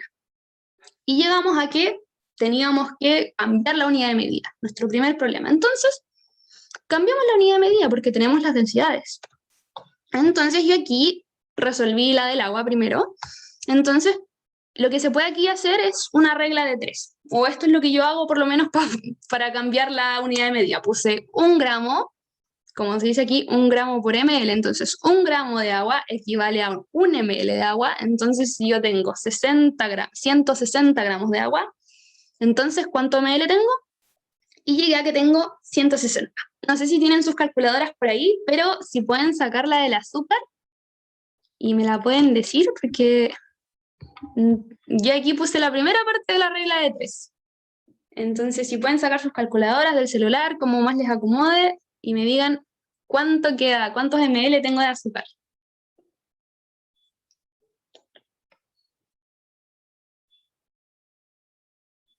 El azúcar. Veamos. Vamos a tener 40 gramos de azúcar. 40 gramos son a estos 1,59 partido en ml. Entonces, al final resolvemos y nos resulta 25,15 o 25,2. Yo lo dejé en 2 decimales, pero en realidad, bueno. A la persona que no le dio, ¿entiende cómo funciona la cosa? O si no, para poder explicarla. ¿O sabe? ¿Sí? ¿Entiende? Ya, genial. Pero si no lo explico, no hay problema. Entonces, ahora que tenemos los ml, podemos llenar nuestra maravillosa fórmula de porcentaje volumen-volumen. Y ustedes me tienen que decir, ¿qué pongo acá arriba en mi fórmula? Yo aquí puse el %, pero es lo único que voy a aportar. ¿Qué va acá arriba? El soluto, claro. Y Michelle y Stephanie dicen 25,15. Y efectivamente van mis 25,15 ml. Y abajo, ¿qué va? Fiorella dice 160 ml. Abajo, ¿qué va? Fiorella dice, no, ¿era otra cosa? Catalina dice 185,15. Falta sumarlo. A eso quería que llegaran. Que abajo, recuerden que tenemos volumen de solución. Y es soluto más solvente. Entonces yo tengo que sumar el 160 con el 25,15. Por favor, eso siempre recuérdenlo mucho porque a mí me costó preguntas muchas veces. Y por favor, por eso lo quise poner aquí, para que se acordaran de que hay que sumar abajo soluto más solvente, no el soluto solito. Entonces nos va a quedar esto. Y bueno, aquí ustedes podrían sacar sus calculadoras y todo, pero a todos nos va a dar lo mismo y es 113,58% volumen-volumen. Y esa es la respuesta de mi pregunta, esa es la concentración de mi azúcar en esta agua.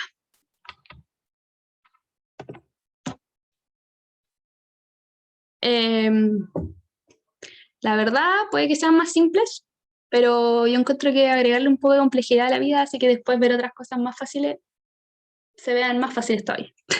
Así que sí, igual los pasan redondeados y todo. Pero bueno, eso era el ejemplo antes del recreo y quiero que sepan que que igual era como para que aplicaran como toda la materia, vieran como lo de las unidades de medida y todo eso. Por eso puse este ejemplo. Y más que nada por esto de aquí abajito, que era la suma. Y lo otro, si yo tengo mi bowl con mis 185 ml de agua con azúcar y yo agarro una cuchara y saco una cucharada. En esta cucharada, ¿cuál es mi concentración?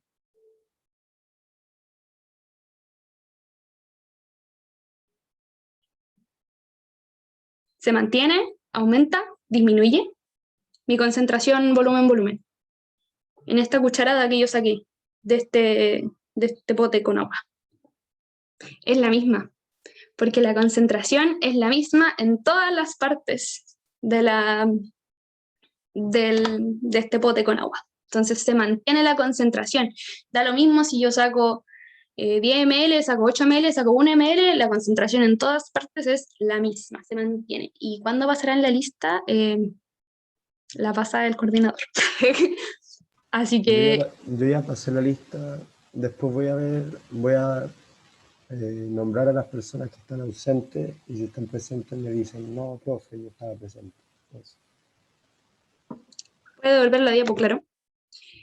¿Hasta qué hora el recreo? Son las 7:40. Uy, se me hizo súper tarde, pero lo último lo vamos a ver como rapidito. Perdón por el atraso. 6 minutos el recreo. Ya, 6 minutos de aquí a las 7:50. Sí. Si quieren dejo la diapo aquí por si alguien no alcanzó a copiar y quiere copiar. Pero le voy a ver si le puedo poner pausa a la grabación.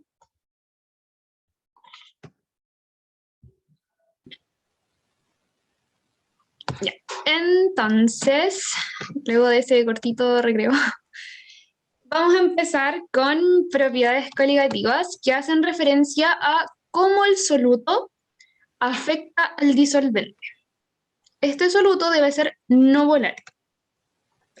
A grandes rasgos, que sea no volátil significa que no se me vuela. No hace que, por ejemplo, hay solutos que yo los pongo en un vaso y a temperatura ambiente se me empiezan a evaporar. Ya, esto es un soluto volátil. Lo que yo quiero ahora es un soluto, o sea, lo que yo ocupo en las propiedades coligativas, lo que yo me refiero es a solutos no volátiles. Como los metales alcalinos, no te voy a mentir, la verdad es que no sé. Bueno, en cuanto a la... Pero lo voy a buscar junto con lo del agua con gas, que me queda pendiente. Las propiedades coligativas entonces nos van a mostrar cómo el soluto afecta al disolvente y dependen exclusivamente del soluto. Escuchando esto, ¿de qué dependen las propiedades coligativas? ¿De las propiedades extensivas o de las intensivas? Eso fue algo que se vio en una clase anterior. ¿De cuál de las dos depende?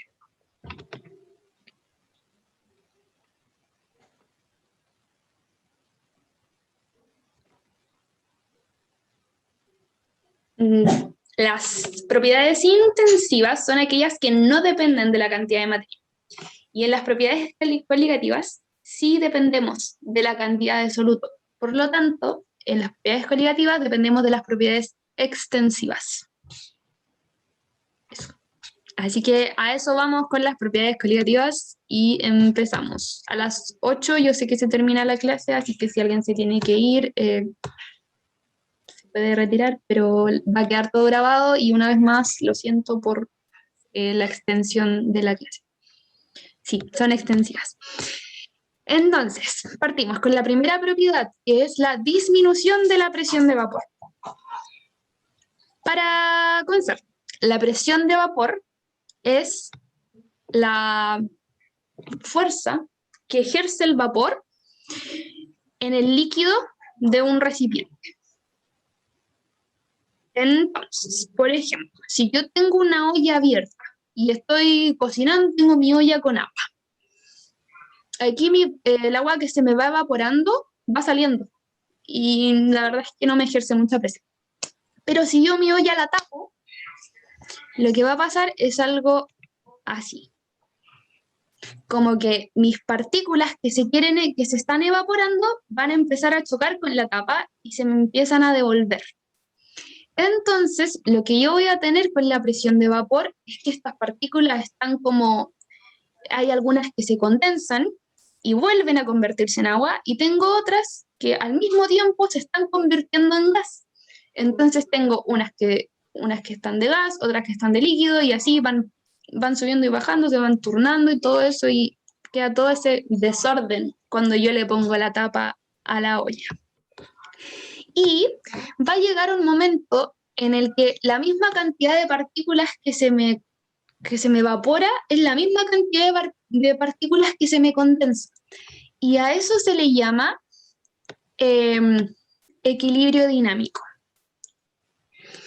Este equilibrio dinámico es el que se alcanza es el que esperamos alcanzar.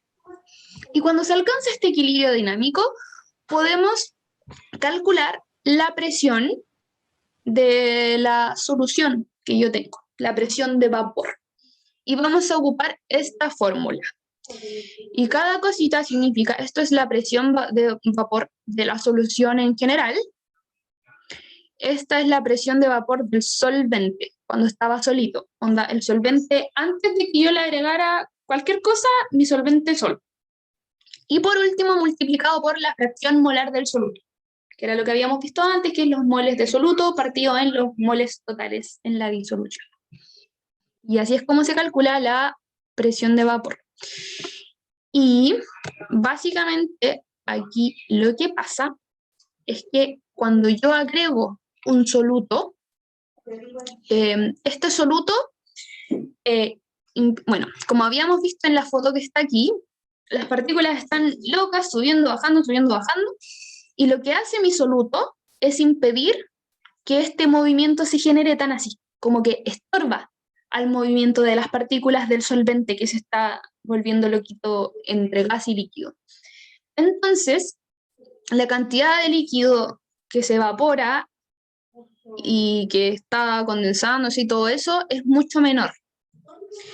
Sí, no te preocupes, si se entiende que se tenga que retirar. Buenas noches y gracias por venir. Va a quedar la grabación de esta última parte. Así que, entonces hay menos presión de vapor porque este equilibrio como que me baja un poquito, porque este soluto me estorba y por lo tanto disminuye la presión de vapor y tengo menos partículas evaporándose. ¿Se entiende cómo funciona la presión de vapor?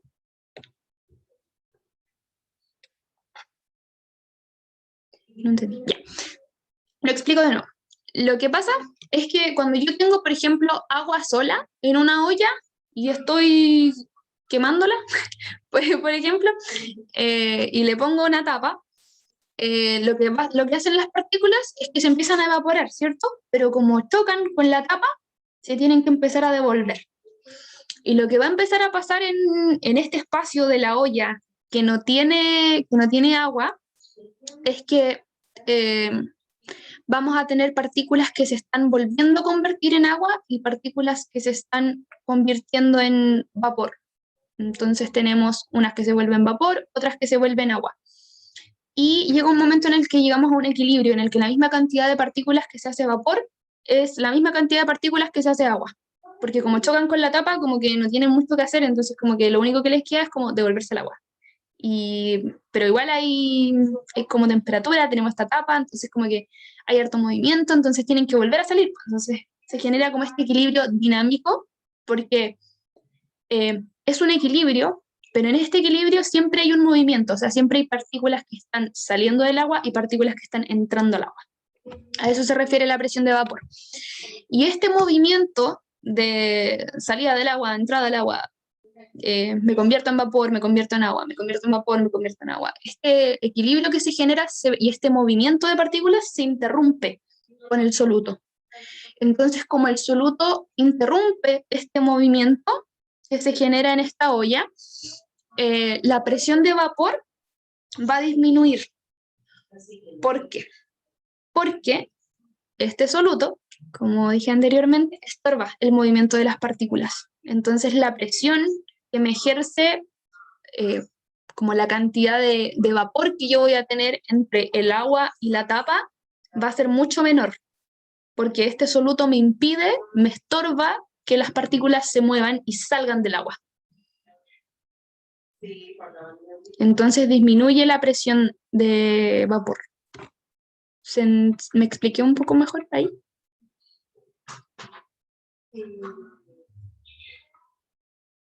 ¿O todavía queda la duda? ¿Haciendo que las partículas se muevan menos? Sí, eso es como lo que hace. Entonces, como las partículas salen menos del agua, hay menos vapor. Y al haber menos vapor, hay menos presión. Eso es como lo que pasa. Gracias, profe. Ya, genial. Entonces pasamos a la segunda propiedad, que es el aumento del punto de ebullición. El aumento del punto de ebullición cuando se agrega un soluto, se produce cuando se agrega un soluto no volátil y la presión de vapor disminuye, que es de lo que estábamos hablando recién, y sube la temperatura de ebullición. Como estábamos viendo recién, cuando la presión de vapor baja, hay menos vapor en este espacio entre el agua y la olla, porque este soluto como que hace que las partículas se muevan menos. Y como hace que las partículas se muevan menos, va a costar mucho más que se genere vapor. ¿Y qué significa eso? Que la temperatura a la que mi líquido, o sea, a la que mi solución va a ebullir, a la que se va a evaporar, va a ser mucho más alta. Entonces, por ejemplo, si mi agua sola se evapora a 100 grados Celsius, si yo le echo sal, mi agua se va a evaporar a los, no sé, 105 grados Celsius. Eso es lo que pasa cuando cuando agrego este soluto y la presión de vapor disminuye. Sube la temperatura de ebullición y cuesta más que mi solución se evapore. Y para calcular esto se ocupan estas fórmulas. Esta es la variación de temperatura, en la que vamos a tener temperatura final, que sería como, no sé, en este caso, en este ejemplo imaginario que recién, que no necesariamente es real, tendríamos, no sé, 105 aquí menos 100, que era como la temperatura inicial del agua solita, y nos da la variación, que sería de 5 grados. Subió en 5 grados mi temperatura de ebullición. Y la temperatura que se ocupa es, o sea, la fórmula que se ocupa para calcular esta variación es, bueno, variación de temperatura de ebullición es igual a KE, que es constante ebulloscópica, que es una constante que les van a dar, varía de solvente a solvente, multiplicado por la molalidad, sí, que te vaya bien, perdón una vez más por el tiempo, la M de molalidad, M minúscula, e I de coeficiente de Van Hoff. El coeficiente de Van Hoff es el número de moléculas que se forman cuando un soluto se disuelve. Entonces, por ejemplo, yo tengo esto, no sé, yo eché esto, este es mi soluto, y es molecular, entonces no se disocia nada, entonces mi coeficiente de Van Hoff va a ser 1. Por otra parte, tengo NaCl. ¿Y qué pasa con el NaCl cuando se disuelve? Se disocia, y me queda Na por un lado, me queda Cl por otra parte. Entonces mi coeficiente de Van Hoff, o mi I, va a ser 2. Si por ejemplo tengo CaCl2, se me va a dividir en Ca y 2Cl, y en este caso mi I va a ser 3. ¿Se entiende más o menos cómo funciona el coeficiente de Van Hoff?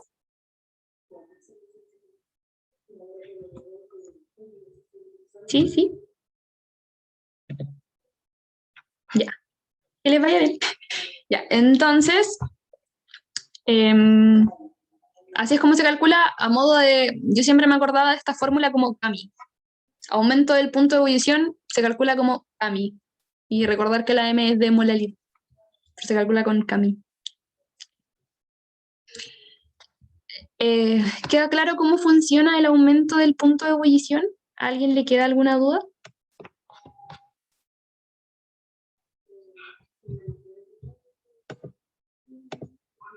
¿No? Ya. Voy a seguir entonces. Sí, Cami. Y de hecho,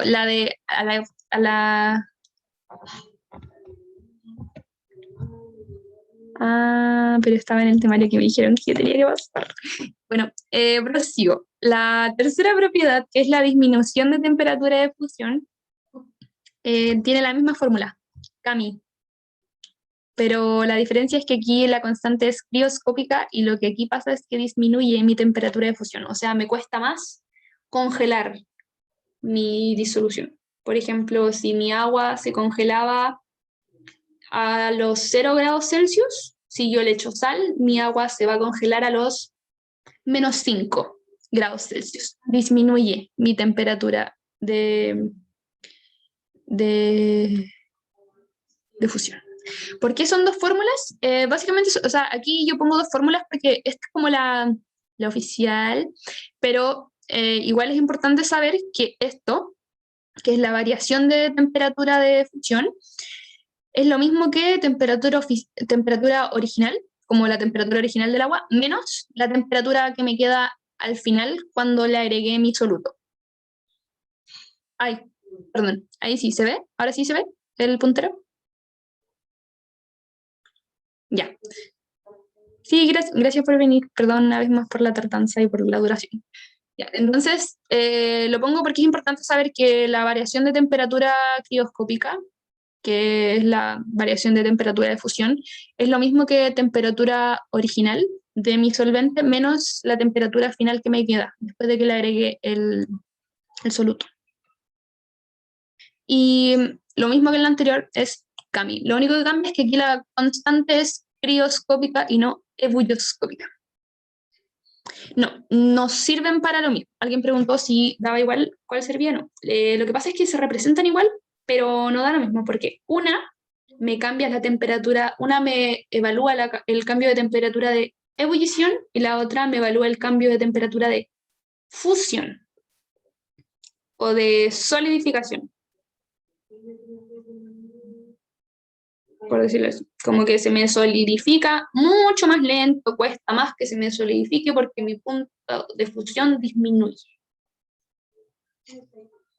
Entonces, como que sí, puedes pensar como, recordarlas como la misma, porque en realidad las dos son CAMI, pero no son lo mismo porque no representan lo mismo. Van a temperaturas diferentes y son propiedades distintas por eso mismo. Y eso. ¿Queda alguna otra duda con la disminución de temperatura de fusión? Nos queda una sola propiedad.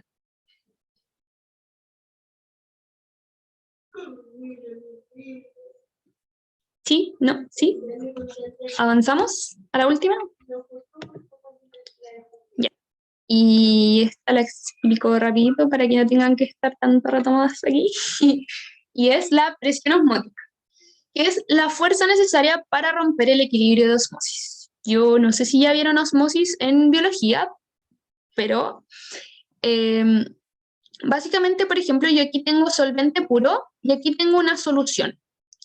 Y lo que pasa con esto es que la osmosis siempre va a tratar, aquí tengo una membrana semipermeable, o sea que por aquí no va a pasar soluto, solo va a pasar líquido. Ah, verdad, perdón, este puntero. Entonces por aquí solo va a pasar líquido. La persona que me está preguntando si quedó presente tiene que hablarle a Samuel, porque yo no veo la asistencia el día de hoy. Lo siento. Bueno, no, sí, puede pasar.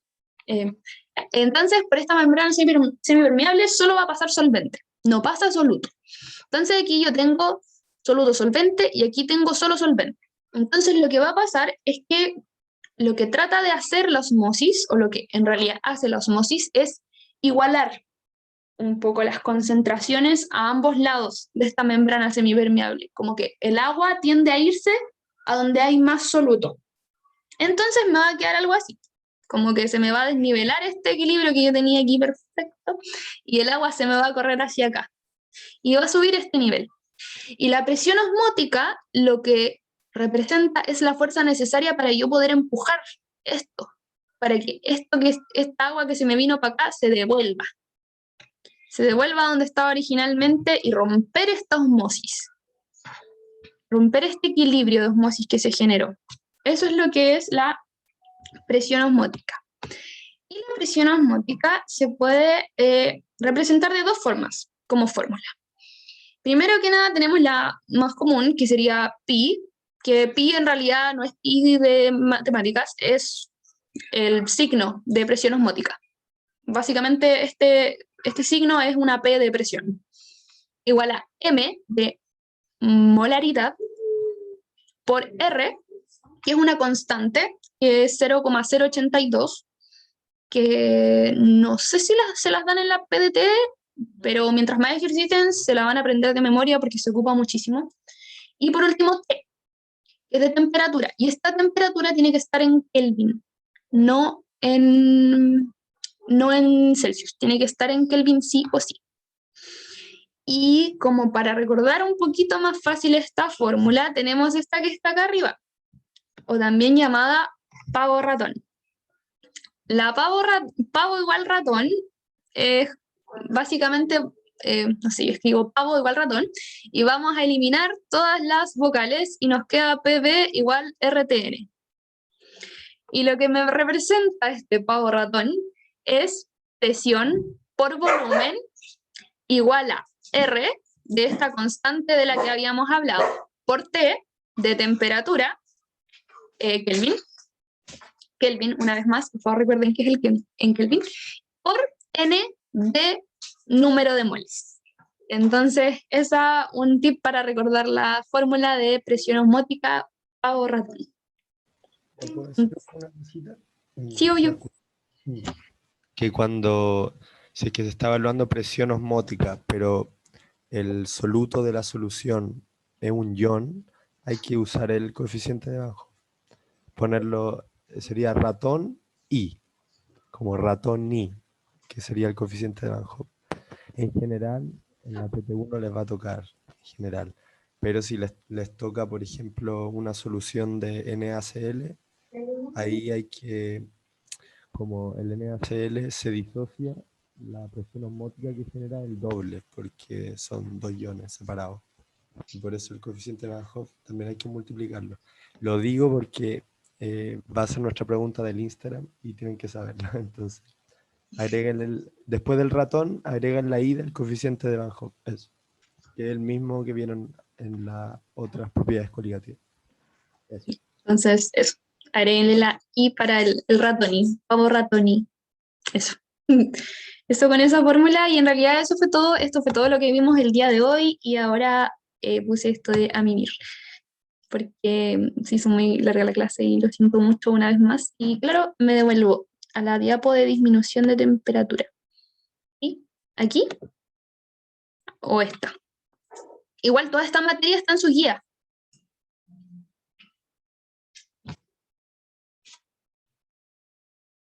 Y la otra creo que era esta, la que quería sacar foto, no lo sé. Y pucha, una vez más, lo siento por la duración de la clase. Voy a dejar de grabar porque ya dejé de explicar materia.